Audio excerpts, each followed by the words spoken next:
జగన్ కు పరిపాలన చేతకాకే ఈవీఎంలను నిందిస్తున్నారని మంత్రి గుమ్మడి సంధ్యారాణి అన్నారు.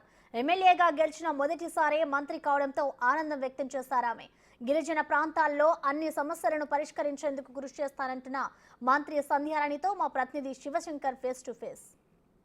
సంక్షేమ శాఖ మంత్రి అదేవిధంగా స్త్రీ సంక్షేమ శాఖ మంత్రి గుమ్మడి సంధ్యారాణి మనతో ఉన్నారు. మేడం చెప్పండి, ఎలా ఫీల్ అవుతున్నారు? మొదటిసారి అంటే గతంలో మీరు ఎమ్మెల్సీగా పనిచేస్తారు, ఇప్పుడు ఎమ్మెల్యే అయిన వెంటనే మంత్రి అయ్యారు, ఎలా ఫీల్ అవుతున్నారు? చాలా సంతోషంగా ఉందండి, మాటల్లో చెప్పలేం. కానీ బాధ్యత కూడా పెరిగింది. ఎందుకంటే ఎమ్మెల్యేగా ఉండటం, ఫస్ట్ టైం ఎమ్మెల్యేగా ఉన్న వెంటనే మంత్రి పదవి రావడం అనేది నా మీద నమ్మకంతో చంద్రబాబు నాయుడు గారు అప్పచెప్తే బాధ్యత చాలా పెంచిందండి. బాధ్యతాయుతంగా చక్కగా పనిచేసి, ముఖ్యంగా మన జిల్లాలో ఉన్నటువంటి సమస్యలు ఏవైతే ఉన్నాయో వాటి మీద దృష్టి పెడతామండి. రాష్ట్రంలో ఉన్నటువంటి ఐటీడీఏల్ని, ఐసీడీఎస్ఎల్ని అన్నింటినీ ప్రక్షాళన చేయాల్సిన అవసరం ఉంది. వాటిని ఖచ్చితంగా అభివృద్ధి పదంలో నడిపించి పరుగులు పెట్టించాల్సిన అవసరం కూడా ఉందండి. ఖచ్చితంగా దాని మీద చంద్రబాబు నాయుడు గారి ఆధ్వర్యంలో మేము పనిచేసుకుంటూ వెళ్తామండి. ముఖ్యంగా మీ శాఖకి సంబంధించి అటు కొట్టియా నుండి ఇటు గిరిజనలో డోలి వరకు అనేక సమస్యలు ఉన్నాయి. వీటిని ఏ విధంగా పరిష్కరించే అవకాశం ఉంది? మీరు ముందు చూస్తూ ఉంటారు. ఖచ్చితంగా ఆ సమస్యల మీద దృష్టి పెడుతున్నాం.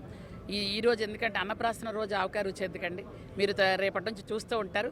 ఖచ్చితంగా ప్రతి సమస్య మీద దృష్టి పెడతాం, ప్రతి సమస్యని పరిష్కరించే దృష్టిలో తీసుకెళ్తామండి. ముఖ్యంగా గిరిజనుల కలైనటువంటి పూర్ణపాడు లాభేశ్వందన ఇప్పటికైనా పూర్తవుతుందా? తప్పకుండా పూర్తవుతుందండి, తప్పకుండా పూర్తి చేస్తాం. చంద్రబాబు నాయుడు గారు సాగునీరుకి ఎంత ప్రాధాన్యత ఇస్తారో నిన్న పోలవరం ఆయన తాలూకా విజిట్ చూసే మీకు అర్థమై ఉంటుంది.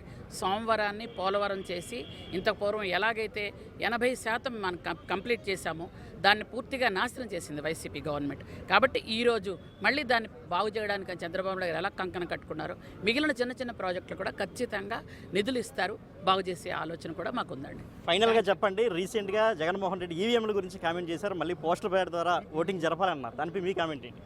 ఆడలేనమ్మా మధ్యలో ఓడింది అన్నదట ఎవరో, ఆ టైప్ ఉంది. ఊరుకోండి. ఆయనకు ఓట్లు రాకపోతే ఈవీఎం ప్రాబ్లం, ఆయనకు ఓట్లు వస్తే ఈవీఎం మంచివి.